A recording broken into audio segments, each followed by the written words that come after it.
3, 2, 1.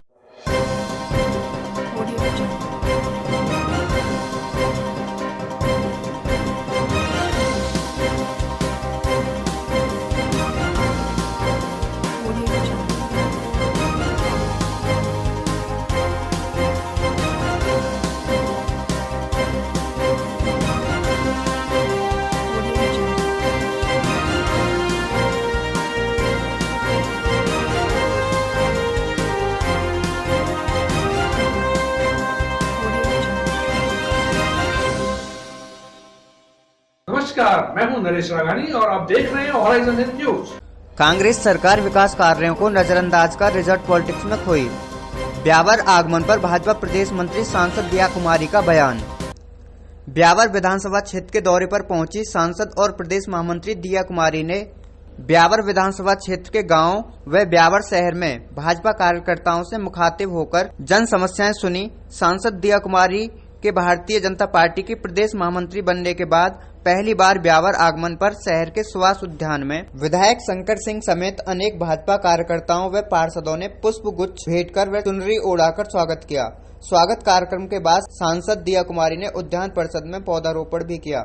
पत्रकारों से वार्ता करते हुए सांसद दिया कुमारी ने कहा कि ब्यावर सहित पूरे राजसमंद संसदीय क्षेत्र में विकास के कार्यों को प्रथम प्राथमिकता दी जा रही है। ब्यावर गोमती हाईवे निर्माण को लेकर सांसद ने कहा कि केंद्र ने राशि स्वीकृत कर ली है, कोरोना की वजह से ढील हो रही है और कांग्रेस सरकार प्रदेश के कार्यों को नजरअंदाज कर अपनी कुर्सी बचाने के लिए रिजॉर्ट पॉलिटिक्स में खोई हुई है।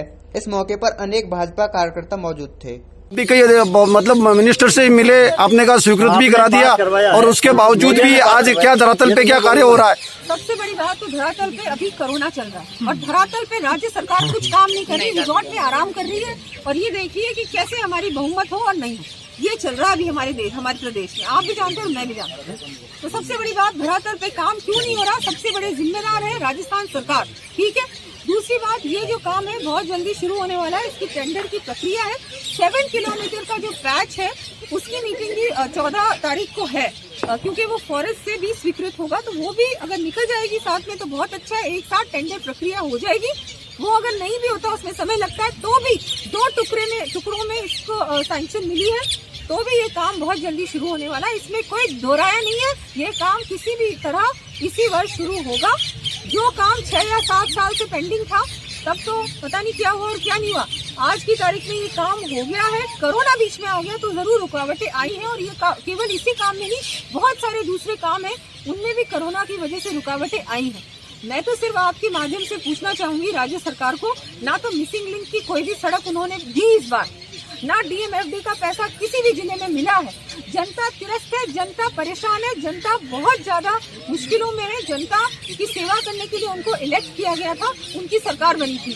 मैं उनको पूछना चाहूंगी, आज की तारीख में वो कहाँ पर है? वो आराम कर रहे हैं, रिजॉर्ट में अपनी कुर्सी बचाने की दौड़ में लगे हुए हैं और यहाँ पर जनता परेशान हो रही है। हर व्यक्ति परेशान हो रहा है, ना पीने को पानी है, ना सड़क है, ना बिजली है, हर तरीके से फाइबर चोरी के मामले में 2 चोर गिरफ्तार, एक चोर की है तलाश जारी। अजमेर कोतवाली पुलिस ने लाखों रुपए की कीमत की फाइबर केबल चुराने वाले 2 चोरों को गिरफ्तार किया है। साथ ही चोरी हुई केबल भी बरामद की गई है। कोतवाली पुलिस ने दी जानकारी के अनुसार दिनेश चौहान ने एक रिपोर्ट दी कि किसी ने उनकी फाइबर केबल चुराई है। रिपोर्ट पर पुलिस ने जांच करते हुए विक्रम सिंह व खुशीराम को गिरफ्तार किया, जबकि एक आरोपी की तलाश जारी है। पुलिस फिलहाल दोनों चोरों से पूछताछ कर रही है। 6 तारीख को श्री दिनेश चौहान परिवादी हैं, उन्होंने एक रिपोर्ट दी थी कि हमारे ऑप्टिकल फाइबर डालने का काम चल रहा है, तो उसमें जो फाइबर ऑप्टिक का केबल है उसकी चोरी कर ली गई है, जिस पर उन्होंने प्रकरण दर्ज किया, अनुसंधान किया। तो विक्रम सिंह और खुशीराम 2 आरोपी हमने अरेस्ट किए हैं इसमें, और जो भी चोरी का माल था वो बरामद किया है। इसके अलावा एक अतिरिक्त आरोपी और है जिसकी तलाश जारी है। खरीदने वाला कौन था? इन्होंने माल बेचा जिसको? माल बेचा नहीं, इन्होंने चुराया है। माल किसी को नहीं बेचा, चोरी की है इन्होंने, और जिन्होंने चोरी की है उनको हमने पकड़ लिया। विक्रम सिंह और खुशीराम दोनों चोर हैं। इसके अलावा एक और व्यक्ति भी इसमें शामिल है जिसकी हम तलाश कर रहे हैं। तो कहाँ के रहने वाले? ये लोग यहीं अजमेर के अलवर गेट इलाके के और सिविल लाइन इलाके के रहने वाले हैं और पूर्व से ही केबल का काम करते रहे। माल जितना भी चोरी हुआ हमने बरामद कर लिया। भारत छोड़ो आंदोलन की वर्षगांठ पर छात्रों ने किया सत्याग्रह का आयोजन। रघुपति राघव राजाराम गाया गीत। 8 अगस्त 1942 को महात्मा गांधी द्वारा शुरू किया गया मुंबई से भारत छोड़ो आंदोलन की वर्षगांठ पर अजमेर के NSUI ने छात्र सत्याग्रह का आयोजन किया। उन्होंने सत्याग्रह आंदोलन के जरिए सरकार के सामने कोरोना महामारी के चलते छात्रों को प्रमोट करना, सेमेस्टर की फीस माफ करना और UGC द्वारा जारी की गई गाइडलाइन को तुरंत प्रभाव से वापस लेने की मांग की है। NSUI के मेंबर नवीन सोनी ने कहा कि सरकार द्वारा जो शिक्षा नीति लागू की है उसमें 10वीं बोर्ड सिस्टम हटाने और BEd के छात्रों को अलग से 5 प्रकार की परीक्षा करवाने जैसे तमाम मुद्दों पर सत्याग्रह किया है और अगर उनकी मांगें पूरी नहीं होती हैं तो ऑल इंडिया NSUI द्वारा उग्र आंदोलन किया जाएगा। आज अजमेर NSU द्वारा अंग्रेजों के भारत छोड़ो आंदोलन के 78वें वर्षगांठ के अवसर पे आज अजमेर NSU द्वारा गांधी जी की भवन पे गांधी जी तस्वीर के सामने हमने सत्याग्रह का आयोजन किया है। ये सत्याग्रह करने के हमारा प्रमुख 3 मांगे हैं। पहली हमारी मांग है इस कोरोना महामारी के चलते छात्रों के जीवन बचाने के लिए उनको प्रमोट किया जाए। दूसरी हमारी मांग है इस कोरोना महामारी के चलते छात्र उनके परिवारों की स्थिति दयनीय हुई है तो छात्रों के 6 महीने की सेमेस्टर फीस माफ़ की जाए।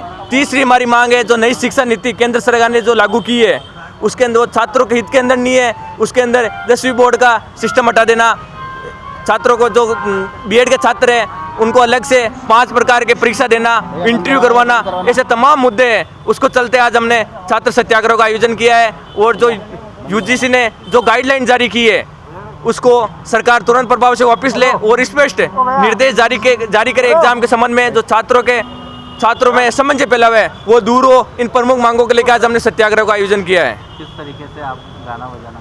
आज हमने हारमोनियम लेके यहाँ पे रघुपति राघव का हमने गीत गा के 1 घंटे का हम सत्याग्रह का आयोजन किया है। जब भी नहीं मानी जाती है तो अगर हमारी मांगे नहीं मानी जाती है तो NSU अजमेर नहीं ऑल इंडिया NSUI इसके लिए उग्र से उग्र आंदोलन करेगी। आज ऑल इंडिया के अंदर NSUI हर जिला मुख्यालय पे सत्याग्रह का आयोजन किया है। अगर मांगे नहीं मानी जाती है उग्र से उग्र आगे हम और आंदोलन हमारा जारी रहेगा। आपका नाम? नवीन सोनी, अजमेर NSUI जिलाध्यक्ष। अजमेर के अलवर गेट थाने में पहली महिला SHO की नियुक्ति। थाना क्षेत्र की महिलाओं में काफी खुशी। अलवर गेट थाने में सुनीता गुर्जर SHO की नियुक्ति से क्षेत्र की महिलाओं में काफी खुशी है। उन्होंने SP साहब का शुक्रिया अदा किया है कि क्षेत्र में महिला SHO की नियुक्ति से नारी शक्ति बढ़ेगी। SHO की नियुक्ति से नारी शक्ति बढ़ेगी। आज अलवर गेट थाने के लिए बड़ी हर्ष का विषय है कि ये पहला थाना है जहाँ पर कि एक महिला SHO बन के आई है। ये सबसे बड़ी बात एक महिला शक्ति के लिए है। दूसरी बात क्या नाम है, गुर्जर जी हैं, वो मेरे से 12 साल से परिचित हैं और मैं जानती हूँ she is bold and beautiful. Bold इसलिए कि वो हर चीज़ को टैकल कर लेंगी, हर विषय पे वो बात कर सकती हैं, और ब्यूटीफुल इसलिए क्योंकि उनका हार्ट बहुत ब्यूटीफुल है, दिल बहुत ब्यूटीफुल है। एक पुलिस कर्मी के लिए ये बहुत बड़ी चीज़ है कि वो समस्याएं समझे और फिर काम करे। दूसरी बात मैं इस विषय में ये कहना चाहती हूँ कि अलवर गेट थाना जो है वो बहुत ही डाइसी डेंजरस है और उसमें एक महिला का आना ये दर्शाता है कि SP साहब ने उनको ये एक मौका दिया है। और आज मैं SP साहब की भी बहुत शुक्रगुजार हूँ कि उन्होंने सुनीता गुर्जर जैसी लेडी को अलवर गेट थाने में नियुक्त किया है। Thank you so much. Mrs Ragini Chaturvedi, social worker. जो आप यात्रा छोड़कर चलने आ रहे हैं, कैसा लग रहा है आपको? बिल्कुल, यातायात शाखा की जो यातायात शाखा में लगभग 2 वर्ष मैंने पूर्ण किए और वहाँ पर कार्यशैली जो है वो अलग थी, थाने की कार्यशैली अलग है। और श्रीमान SP साहब के आदेशानुसार आज मैंने अलवर गेट थाना ज्वाइन किया है और बिल्कुल दोनों में दिन रात का परिवर्तन है, चेंज है। उस हिसाब से अब देखेंगे, कार्य प्रणाली को समझने में 2-4 दिन लगेंगे। उसके बाद कोशिश करती हूँ मैं मेरा बेस्ट देने की, ताकि यहाँ अलवर गेट क्षेत्र में जितना भी मैं लोगों के लिए कुछ कर सकूँ, क्राइम के मामले में, कानून व्यवस्था को संभालने में, उसकी पूरी मैं कोशिश करूँगी। और मैं चाहूँगी कि यहाँ शांति व्यवस्था बिल्कुल कायम रहे और किसी को भी कोई परेशानी ना हो। Thank you. आप बताइए मैडम, आज आपने क्या किया? आज हमने यहाँ पे अलवर गेट थाना में आके मैडम सुनीता गुर्जर जी का वेलकम किया है और उनको माला पहनाई, शॉल पहना के, और साथ ही उनके आने की खुशी में हमने उनका केक भी कटवाया। उनका अच्छे से वेलकम करके उनकी लंबी दीर्घायु के लिए कामना की और वो अपना कार्य इसी तरीके से बहुत अच्छे से करती रहें, बहुत तरक्की करें अपने काम को लेकर और वो हमसे इसी प्रकार जुड़ी रहें।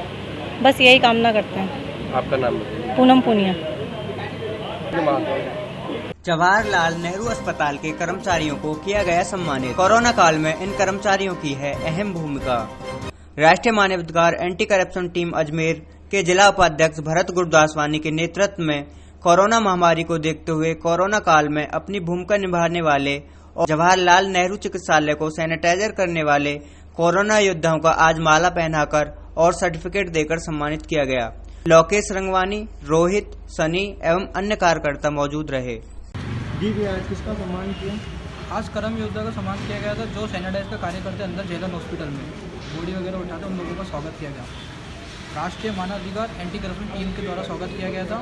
मेरे साथ में लोकेश रंगवानी, राजा, पंकज, युवा नेता, भाजपा नेता, सन्नी, सोनू, केवल रामानी साथ में शामिल थे। हम लोग उन लोगों को सम्मानित करना चाहते हैं जो इस कोरोना योद्धा में काम किया है। नाम आपका? मेरा भरत गुरदासवानी, जिला उपाध्यक्ष। और हमारा बेटा भूवन ने हमारे साथ में धोखा करियो।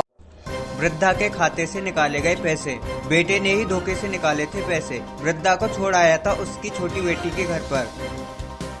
ब्यावर के रहने वाली मोहिनी देवी, जिनकी उम्र 100 साल है, काफी वृद्धा हैं, उन्हीं के बेटे ने उन्हें धोखा देकर उनके खाते से 1,80,000 रुपए निकाल लिए और अपनी मां को 100 रुपए देकर उसकी छोटी बेटी के यहाँ पर छोड़ाया। पीड़िता के परिवार ने एसपी के यहाँ पर न्याय की मांग की है। आज अजमेर एसपी साहब के सामने मेरे जो नानी जी है इनको मैं लेकर आया हूँ। पिछले करीबन 7-8 महीने पहले मेरे मामा के लड़के की डेथ हो गई थी। सबसे बड़े मामा जो मेरे घनश्याम जी सोनी, उनके लड़के की डेथ हो गई थी। सुनील सोनी जो सोजत रहते थे, उनकी एक हेल्थ मेडिकल पॉलिसी थी ICICI बैंक से। उनकी डेथ होने के बाद में 70 लाख रुपए मेरी नानी जी और मेरी जो भाभी जी है सुनील सोनी की वाइफ, उन दोनों को नॉमिनी बनाया था उस पॉलिसी में। तो नानी जी के पास 35 लाख रुपए और भैया की जो वाइफ है सुनील सोनी की, उनके पास 35 लाख रुपए। उनके पास 35 लाख रुपए का चेक पहुंच गया और उन्होंने पैसा ले लिया। और जो मेरी नानी है उनके पास भी 35 लाख रुपए का चेक आ गया था। पर पिछले 7-8 महीने पे डेथ होने के बाद में मेरी नानी मेरे बीच वाले मामा मुकुंद सोनी जो ब्यावर रहते हैं उनके पास रह रही थी। तब मामा जी को पता चला कि मोहिनी देवी जो उनकी माँ है उनके पास 35 लाख का चेक आया। तब मामा ने अकाउंट में नानी के अंगूठे लगवाकर और डाकघर और जो SBBG बैंक और ICICI बैंक है वहाँ पर जाकर मालूम करके वो चेक क्लियर करा के NFT करवा ली और अपने खाते में पैसा ट्रांसफ़र करवा लिया। अभी इस वक्त मैं आया हूँ यहाँ पे एसपी साहब के सामने गुहार लगाने। ब्यावर थाने में मुकदमा दर्ज करवाया? ब्यावर थाने में पिछले करीबन 3 महीने पहले अंदाज में नानी जी को, मम्मी जी को, मेरे समस्त परिवार को लेके गया था, मुकदमा दर्ज कराया। पर वहाँ पर कोई रिजल्ट नहीं निकला, क्योंकि जब मैं वहाँ पूरे दिन रुका तब मुझे लगा कि जब वहाँ पर पैसा ही चलेगा, मुझ जैसे गरीब की सुनवाई नहीं होगी, तब मैं वहाँ से फिर हताश होकर मेरे घर आके बैठ गया। लेकिन पिछले 4-5 दिनों पहले मेरे जो मामा जी जिनके पास पैसे आए वो मेरी मम्मी को डरा कर धमका के गए। कह रहे थे कि लेवे तो 10 रुपये, 5 रुपये 10 रुपये विमल के जो नानी खाती है वो ले ले, बाकी मेरे पास और कोई पैसा नहीं है। नहीं तो ये थाने कोर्ट कचहरी पड़े, ये पुलिस पड़े, तेरी इच्छा हो जो कर ले, मेरे पास कोई पैसा नहीं है। मारने वारने की धमकी वगैरह दी? नानी जी को पिछले करीबन 2-3 हफ्तों से जब भी वो आते हैं, बाइक लेके आते हैं या किसी और वाहन से आते हैं, तो आते जाते कहते हैं कि तू मर जाए जब तो धन मारो ही है, ऐसा वैसा। और मेरी मम्मी को भी ब्लैकमेल किया उन्होंने। अभी 3 दिन पहले जब मेरी मम्मी से मैंने बात करी तो मम्मी रो पड़ी थी। मारने करने की धमकी वगैरह दी? हाँ साहब, मारने कूटने की धमकियाँ देते। और मेरी नानी जो जब उनके साथ रहती थी उनके साथ दुर्व्यवहार होता था। आज आपने यहाँ पे क्या किया? मैं मेरी मम्मी के साथ और मेरी नानी के साथ गांव सूरजपुरा सरवाड़ तहसील से मैं कार लेके आया हूँ। किस लिए आया आप? एसपी साहब के सामने पेश हुआ। साहब एसपी साहब ने मेरी सुनवाई करी और मुझे कहा न्याय मिलेगा, आपको इंसाफ मिलेगा। स्टेशन रोड पर बारिश का पानी भरने से व्यापारी व आम जनता परेशान। मनु भार्गव ने जानकारी देते हुए बताया कि बारिश के दिनों में स्टेशन रोड स्थित दुकानों के बाहर काफी पानी एकत्रित हो जाता है, जो कि बारिश खत्म होने के कई दिनों तक इकट्ठा रहता है, जिससे दुकानदारों एवं आम पब्लिक को काफी परेशानी होती है। पूर्व में भी इसकी सूचना कई बार प्रशासन को दी गई है, परंतु अभी तक इस पर कोई कार्रवाई नहीं की गई है। बारिश में स्टेशन रोड पर पानी की यहाँ पर पानी भर जाने के बाद यहाँ गड्ढे हो गए हैं अलग अलग, और यहाँ गाड़ियाँ आते आते और गड्ढे गहरे हो गए। यहाँ से कस्टमर को हमारे दुकानों तक आने में मतलब कीचड़ में से आना पड़ता है। और या तो कोई लकड़ी वगैरह लगाते हैं या कुछ लगाते हैं तो उससे कोई गिर जाने का डर है। और कल की बात है, यहाँ पर तो एक आदमी स्लिप ही हो गया था, उसका मोबाइल सब गिर गया। लेकिन यहाँ पर बोलते बोलते हम लोग फंसे, उससे कुछ हो नहीं पाया।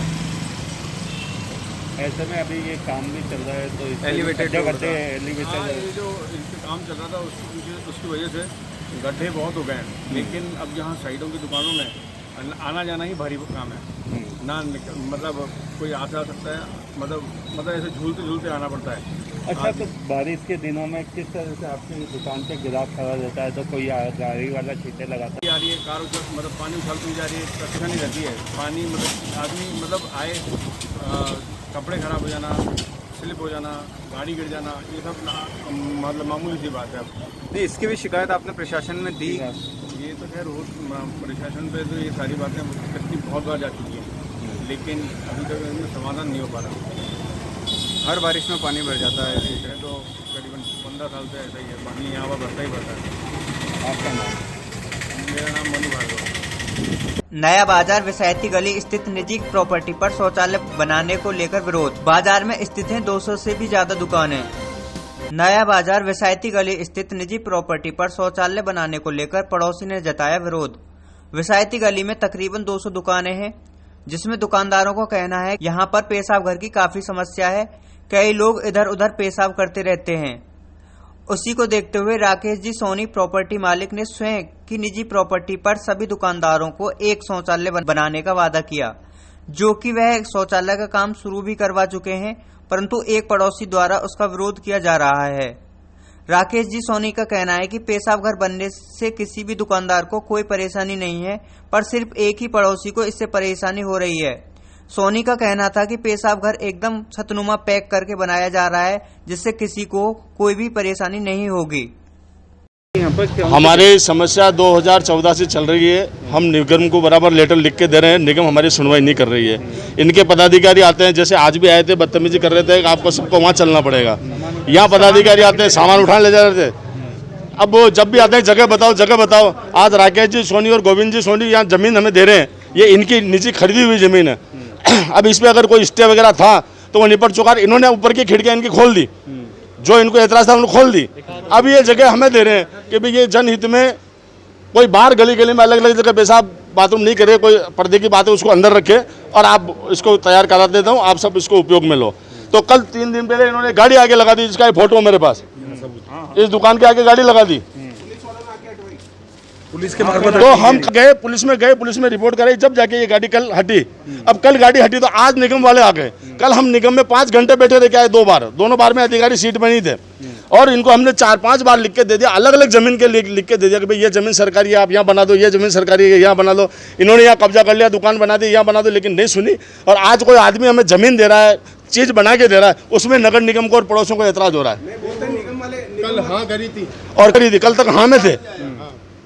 कल अचानक क्या हुआ इनके दिमाग में, पता नहीं कैसे क्या हुआ। अभी क्यों वापस चले गए फिर वो नगर निगम वाले? क्या वो नगर निगम वाले बोल के गए कि आप वहाँ और वहीं बात करो, और इनके नगर निगम में मिलने वाला है। चलो मिलने वाला है नहीं है, लेकिन जब जनहित की बात आ रही है तो वो अधिकारी आके देखते क्यों नहीं कि हम छीट फुटबॉल अगर हो सकती है तो हम जाके उस समाधान करें। वो यहाँ आना नहीं चाहते, हमें बार बार बुलाते हैं, हम 2-2, 3-3 घंटे बैठे रह के आते हैं। रूपाराम जी चौधरी का लिखा हुआ लेटर है, तुरंत कार्रवाई की जाए, उसके बाद भी कोई पदाधिकारी आज तक नहीं आया गली के अंदर। ये कौन सी जगह? नगर निगम, यह नया बाजार विसायती गली है। आपका नाम? मेरा नाम कृष्ण गोपाल सोनकार है, मैं इस समिति का महामंत्री हूँ। समस्या ये है, हम इस गली में बाशिंदे हैं, 70 साल से रहते हैं इस गली में। इस गली में सब सुनार की दुकानें हैं, सब दुकानें वाले हमारे ऊपर जहाँ सोने का रूम है उसके नीचे बाथरूम बनाना चाहते हैं। हमारे यहाँ पे बीमारी वगैरह फैलने का डर है, छोटे छोटे बच्चे हैं, इस कारण इसका हम विरोध कर रहे हैं। और इसलिए हमारा विरोध चल रहा है कि हम सार्वजनिक जगह पर सार्वजनिक टॉयलेट बनाने का यहाँ क्या औचित्य है। जिनकी प्रॉपर्टी उनकी प्रॉपर्टी पर टॉयलेट बनाने जाए, हमारी प्रॉपर्टी पर टॉयलेट, सार्वजनिक प्रॉपर्टी पर टॉयलेट बनाने का क्या औचित्य है। वो तो बोल रहे हैं कि मेरी प्रॉपर्टी है। वो प्रॉपर्टी तो साबित करो ना, हमारे पास कोर्ट के आदेश है, कोर्ट की सब डिग्री वगैरह सब कुछ है हमारे पास, तो कोर्ट के आदेश है। जो भी नगर निगम वाले एक्शन ले रहे हैं, सब कुछ एक्शन ले रहे हैं। हम अब अकेले एक तरफ हैं, बाकी पूरी गली वाले एक तरफ हैं। आप जो भी जाए जो देखे जाए, हमने अपनी तरफ से हमारे बस परिवार को बचाने के लिए, हम कोरोना महामारी बचने के लिए हमने पूरा जाब्ता कर रहे हैं कि इतनी बड़ी बीमारी चल रही है उसको बचने के लिए। हम अमित जैन, नया बाजार, विसायती गली, अजमेर। मामला था क्या? भाई ये मेरी निजी प्रॉपर्टी है, मैं मेरी निजी प्रॉपर्टी के अंदर बाथरूम बनाऊं या कुछ भी करूं, इनको दूसरों को किसी को ऐतराज है तो वो कोर्ट में जाए। ये हमारे को इस तरह से मतलब दूसरी तरह से दबाव हमारे ऊपर बना रहे हैं। कभी निगम के आदमी आ रहे हैं, कभी पुलिस वाले आ रहे हैं, इसका क्या मतलब है? मैं मेरी प्रॉपर्टी पे मैं कुछ भी करूं, मैं ये राठौड़ी करवाना चाहते हैं, ये नहीं चलेगी इनकी। आज क्या हुआ था? आज हम काम करवा रहे थे तो निगम के आदमी को लेके आ गए और पुलिस वाले साथ में आए हैं और यह सब गली वाले सब बाहर बाथरूम करते हैं। जो हमने एक सुविधा दी है कि भाई यहाँ के अंदर बाथरूम करे। ये मैं मेरी निजी प्रॉपर्टी पे बना के दे रहा हूँ, इसमें व्यापारियों को बना के दे रहा हूँ, हमारे सुनार भाइयों को जनित में बना के दे रहा हूँ मैं। राकेश सोनी। कौन है? देख जी। अलवर गेट में ऑनलाइन ठगी का मामला आया सामने। दोस्त बोलकर उड़ाए 60,000 रुपए। एसआई अलवर गेट थाना ने जानकारी देते हुए बताया कि शुक्रवार को रूपेश कुमार ने ऑनलाइन ठगी का मामला दर्ज कराया है। रूपेश कुमार बिहार का रहने वाला है और नारेली में सीआरपीएफ और एनडीआरएफ की ब्रांच में कांस्टेबल की पद पर नियुक्त है। उपनिषद सिंह नारिता के अनुसार रूपेश ने बताया कि उसके पास एक अनजान नंबर से कॉल आया था, जिसने रूपेश से उसका दोस्त अर्जुन सिंह बताकर बात की और कहा कि उसका अकाउंट बंद हो गया है और उसको पैसों की जरूरत है। रूपेश के बारकोड से 60,000 रुपए निकाल लिए गए। पुलिस ने इस पर 420 का मुकदमा दर्ज कर लिया है और ठगी करने वाले की तलाश जारी है। कल दिनांक 7/8/20 को श्री रूपेश कुमार जो कि बिहार का रहने वाला है और सीआरपीएफ एनडीआरएफ शाखा नारेली में कांस्टेबल के पद पर तैनात है, जिसने थाने पर एक रिपोर्ट दी कि मेरे पास एक नंबर से फ़ोन आया, बताया कि मैं तेरा दोस्त बोल रहा हूँ, पहचाना क्या आवाज़, जिस पर इसने कहा कि अर्जुन सिंह बोल रहा है। कहाँ अर्जुन सिंह बोल रहा हूँ। जिसने बताया कि मेरे अकाउंट बंद हो गया है, अचानक मेरे पैसे की ज़रूरत है।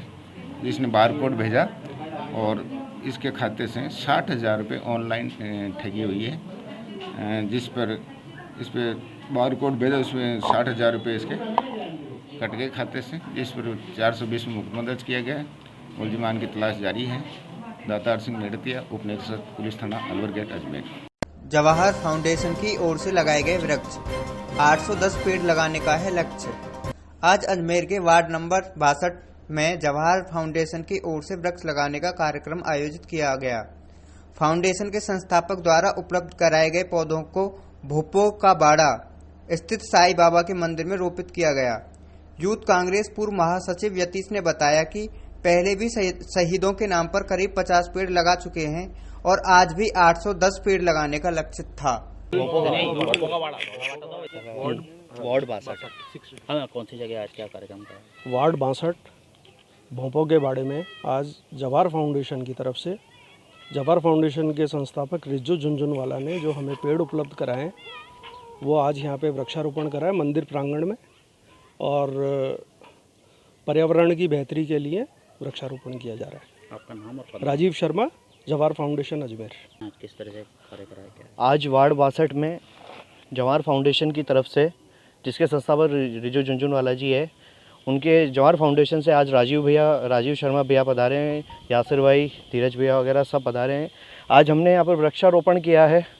वृक्षारोपण हम यहाँ पर पहले भी जो गलवान में जो शहीद हुए थे जितने भी जवान, उनके सबके नाम से हम यहाँ पर पेड़ लगा चुके हैं। यहाँ पे करीब हम पहले भी 50 पेड़ लगा चुके हैं और आज भी हमने करीब 8 से 10 पेड़ आज भी लगाने का हमारा लक्ष्य है और आज हम ये पेड़ शाम तक सब कंप्लीट कर देंगे।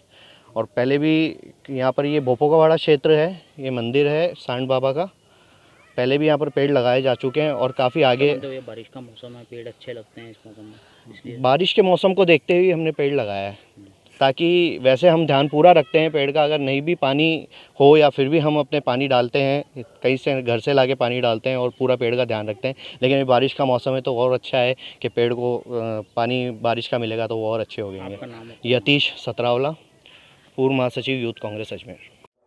कलेक्ट्रेट के बाहर राष्ट्रीय अन्य पिछड़ा वर्ग ओबीसी मोर्चा ने किया प्रदर्शन। जनगणना के अनुसार 52% आरक्षण की मांग। अजमेर जिला कलेक्टर के बाहर राष्ट्रीय अन्य पिछड़ा वर्ग ओबीसी मोर्चा ने अपनी विभिन्न मांगों को लेकर नारेबाजी कर प्रदर्शन किया और जिला कलेक्टर को राष्ट्रपति के नाम ज्ञापन सौंपा। ओबीसी मोर्चा ने मांग उठाई कि जनगणना के अनुसार उन्हें 52% आरक्षण दिया जाना चाहिए। साथ ही राष्ट्रीय पिछड़ा वर्ग के अध्यक्ष गुलाब सिंह ने नगर पालिका और निजीकरण की व्यवस्था को लागू करना, नीट में ओबीसी को आरक्षण व अन्य सभी मांगों को पूरा करने की मांग की है।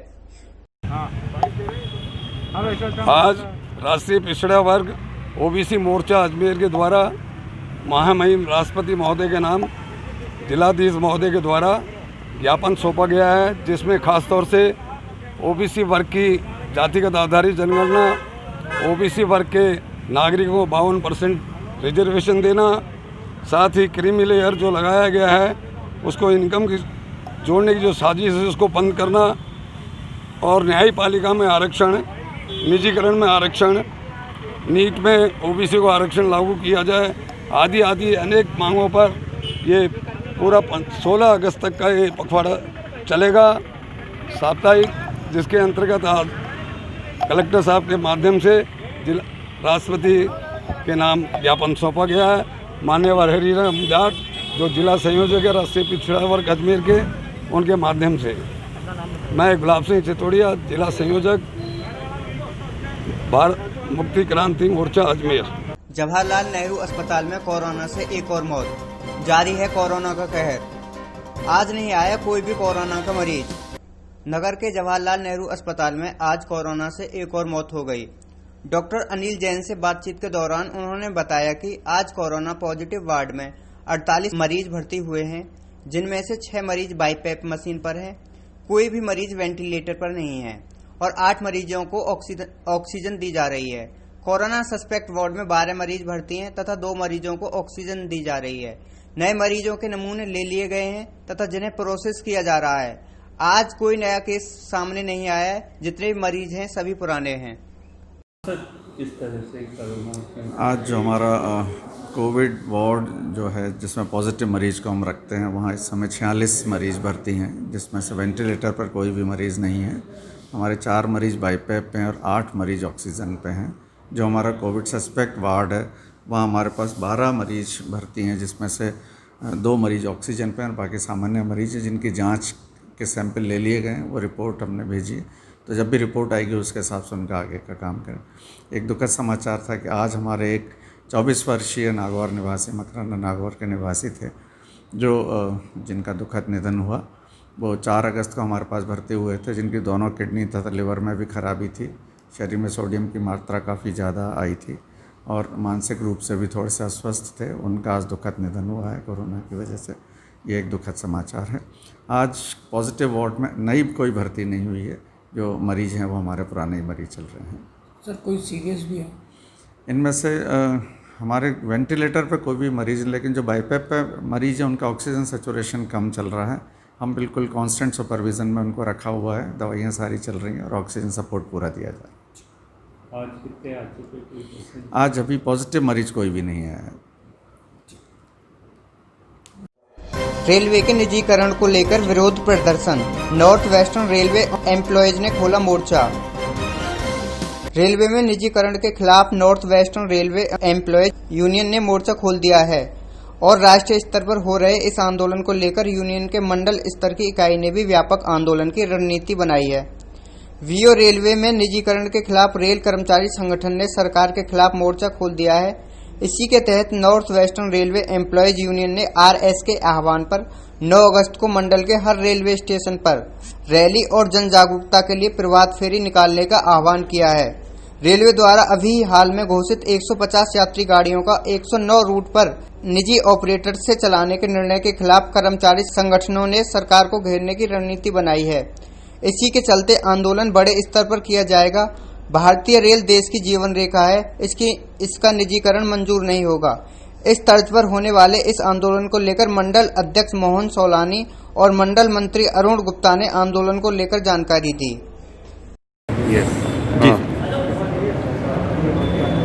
9 अगस्त 1942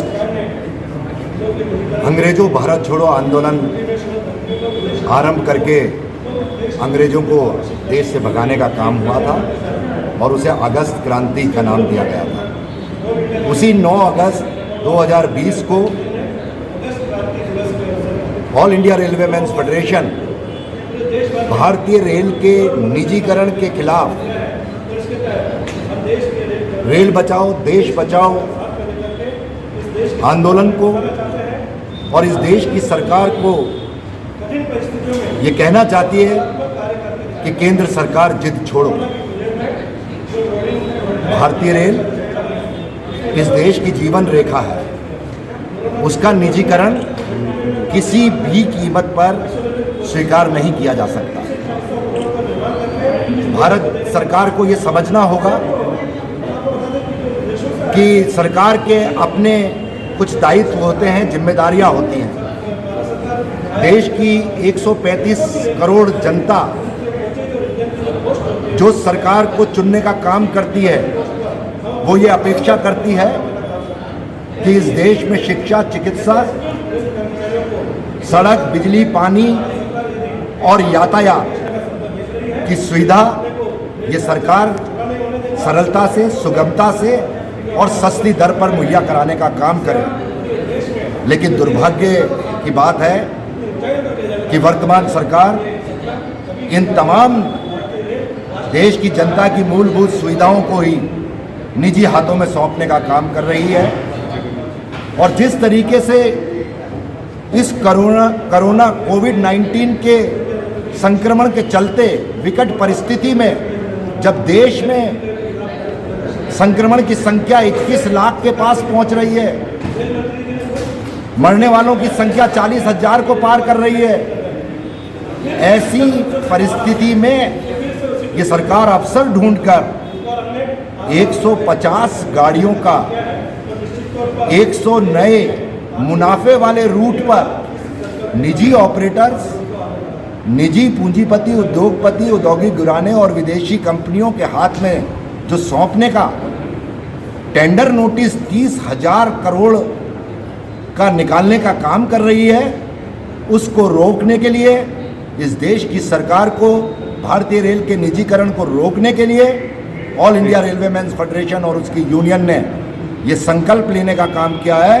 कि अगस्त क्रांति 9 अगस्त 2020 से इस आंदोलन को तेज किया जाएगा, आम जनता को इस आंदोलन में जोड़ा जाएगा, रेल कर्मचारी और उसके परिवार को सड़क पर लाने का काम किया जाएगा। और इसी के चलते पूरी भारतीय रेल पर 9 अगस्त से रेल बचाओ देश बचाओ आंदोलन आरंभ होने जा रहा है। और अजमेर मंडल पर भी अजमेर सहित अजमेर मंडल के सभी प्रमुख स्टेशनों पर, चाहे वो आबू रोड हो, उदयपुर हो, भीलवाड़ा हो, मारवाड़ हो, ब्यावर हो, नसीराबाद हो, कामली घाट हो, मावली हो, सभी जगह पर तमाम रेल कर्मचारी और उनके परिवारों को साथ में लेकर प्रभात फेरी, रैली, प्रदर्शन और नुक्कड़ सभाएं करके हम इस देश की सरकार तक अपनी बात पहुंचाने का काम करेंगे। साथ ही साथ इसी दिन हमने ये निर्णय लिया है कि लाखों की संख्या में रेल कर्मचारी और उनका परिवार देश के माननीय प्रधानमंत्री और रेल मंत्री को निजीकरण के खिलाफ ट्वीट करने का काम करेगा। और मुझे विश्वास है कि 13 लाख रेल कर्मचारी और उनके परिवार से जुड़े हुए लोग भारत सरकार के माननीय प्रधानमंत्री को ट्वीट करके अपनी आवाज़ उन तक पहुंचाने का काम करेंगे और उसके बाद हम आम जनता को भी जोड़ने का काम करेंगे। अरुण गुप्ता, मंडल सचिव, north western railway employees union.